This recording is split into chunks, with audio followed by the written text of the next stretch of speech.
수천 년 전부터 인류의 입맛을 사로잡은 달콤한 유혹이 있습니다. 바로 사탕수수에서 태어난 설탕의 이야기입니다. 오늘날 우리는 어디서나 쉽게 설탕을 구할 수 있습니다. 하지만 과거의 설탕은 금보다 귀한 대접을 받았습니다. 달콤함 뒤에 숨겨진 전쟁과 눈물의 역사를 알고 계시나요? 아랍인의 명절 음식에서 시작된 캔디의 유래를 아시나요? 중세 십자군 전쟁을 통해 유럽으로 전해진 비법이기도 합니다. 전 세계인을 열광하게 만든 사탕수수의 비밀을 파헤쳐 봅시다. 자, 이제 달콤하고도 잔혹한 시간여행을 시작합니다. 여러분의 오감을 자극할 흥미진진한 설탕의 세계로 초대합니다. 사탕수수는 아열대와 열대 지역에서 자라는 특별한 식물입니다. 높이가 무려 2m에서 4m에 이르는 거대한 풀입니다.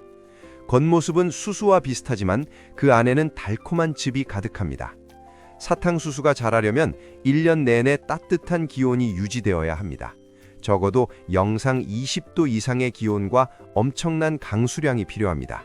그래서 추운 지역에서는 사탕수수를 재배할 수 없었습니다. 사람들은 이 단단한 줄기에서 어떻게 단맛을 뽑아냈을까요? 가장 원시적인 방법은 무거운 돌 사이에 줄기를 넣는 것이었습니다. 돌로 꽉 눌러서 즙을 짜낸 뒤 이를 정성껏 끓여야 합니다. 약한 불에서 2시간 정도 끓이면 즙이 점점 응고되기 시작합니다. 여기에 석회가루를 넣고 저으면 우리가 아는 설탕의 형태가 됩니다. 처음 만들어진 설탕은 아주 검은색을 띠는 흑설탕이었습니다.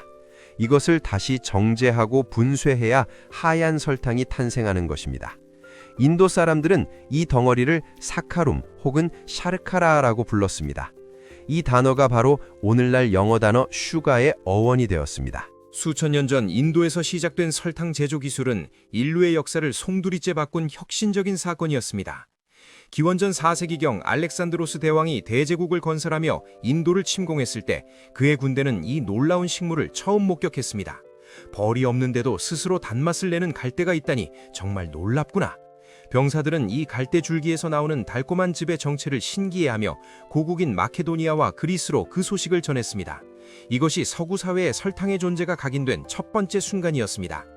이후 아랍인들은 설탕 제조법을 더욱 세밀하게 발전시켰습니다. 그들은 단순히 즙을 짜는 것을 넘어 이를 가루 형태로 만드는 비법을 소유하게 되었습니다. 아랍인들은 지중해 연안을 정복하며 이베리아 반도와 시칠리아 섬에 사탕수수를 직접 심기 시작했습니다. 하지만 설탕이 유럽 전역에 대대적으로 알려지게 된 결정적인 계기는 11세기부터 시작된 십자군 전쟁이었습니다. 성지를 탈환하기 위해 먼 길을 떠난 기사들은 이슬람 지역에 도착해 생전 처음 보는 맛에 압도되었습니다. 세상에 이렇게 달콤하고 순식간에 기운이 나는 음식이 존재하다니 도저히 믿기지 않아. 십자군 기사들은 설탕을 단맛이 나는 갈대라고 부르며 고향으로 돌아가 이 달콤한 비법을 널리 퍼뜨렸습니다. 당시 아랍인들은 가루 설탕에 약재나 아카시아 진액 등을 섞어 딱딱한 껌 형태로 만들어 씹기도 했습니다.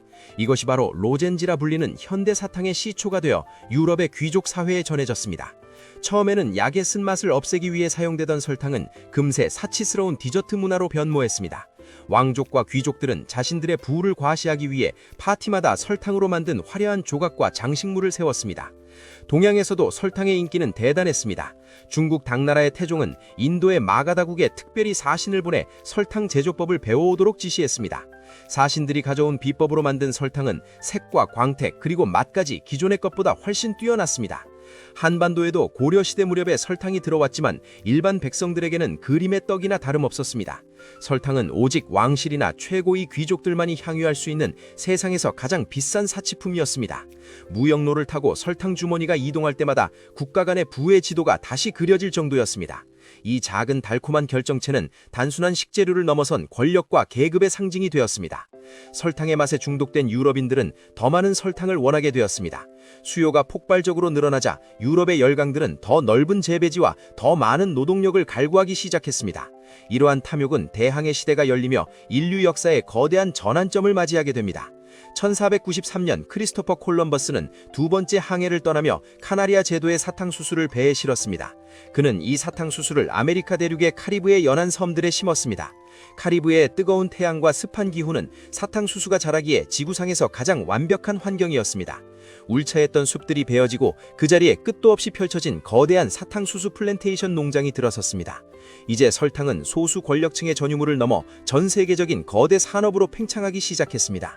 하지만 이 거대한 산업의 성장은 곧 인류 역사상 가장 잔인한 노동 착취의 서막이기도 했습니다. 달콤한 설탕을 얻기 위해 아프리카에서 끌려온 수많은 노동자들의 운명이 결정되던 시기였습니다. 유럽인들은 기계를 만드는 비용보다 사람의 노동력을 사는 것이 더 싸다고 판단했습니다. 수만 명의 흑인 노예들이 사탕수수밭의 뜨거운 열기 속으로 강제로 던져졌습니다. 설탕은 이제 전 세계의 경제를 움직이는 핵심 동력이자 비극의 씨앗이 되었습니다.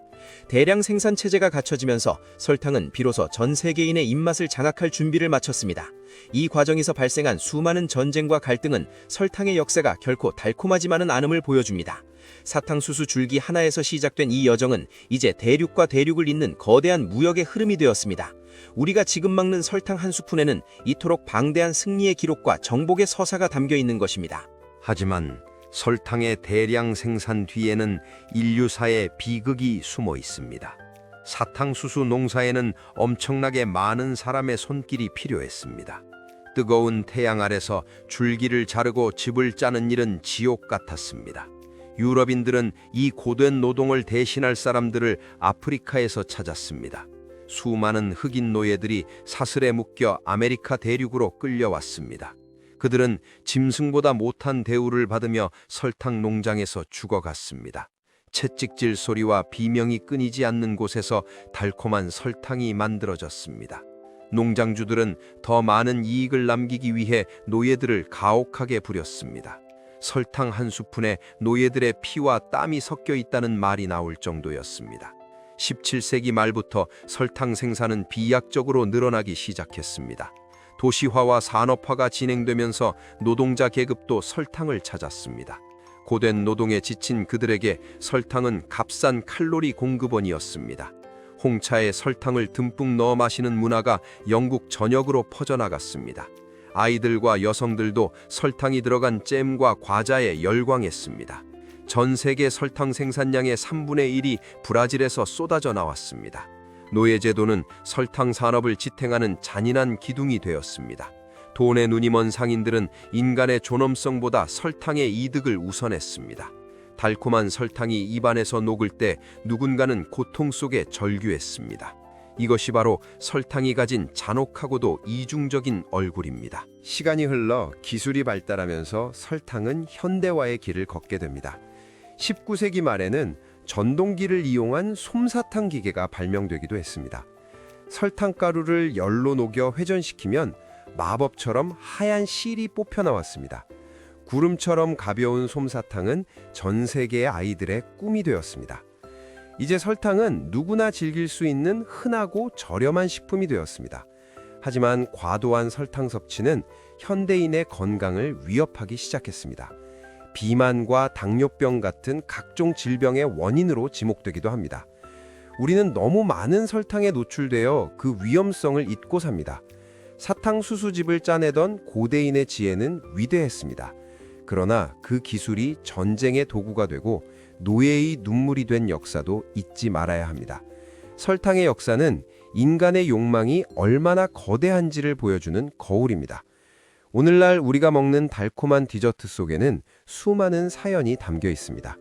설탕 한 알에 담긴 인류의 대서사실을 어떻게 보셨나요? 단순한 조미료인 줄 알았는데 정말 놀라운 이야기가 가득합니다. 우리가 누리는 달콤함이 과거에는 누군가의 눈물이었다는 사실을 기억합시다. 역사를 알면 음식의 맛도 다르게 느껴지기 마련입니다. 무분별한 섭취보다는 그 가치를 생각하며 건강하게 즐기는 것이 중요합니다. 사탕수수에서 시작된 이 여정은 지금도 우리 식탁 위에서 계속되고 있습니다. 다음 시간에도 더 흥미롭고 유익한 음식의 역사로 돌아오겠습니다. 여러분의 일상이 설탕처럼 달콤하면서도 건강하기를 바랍니다. 긴 이야기 함께 해주셔서 진심으로 감사합니다.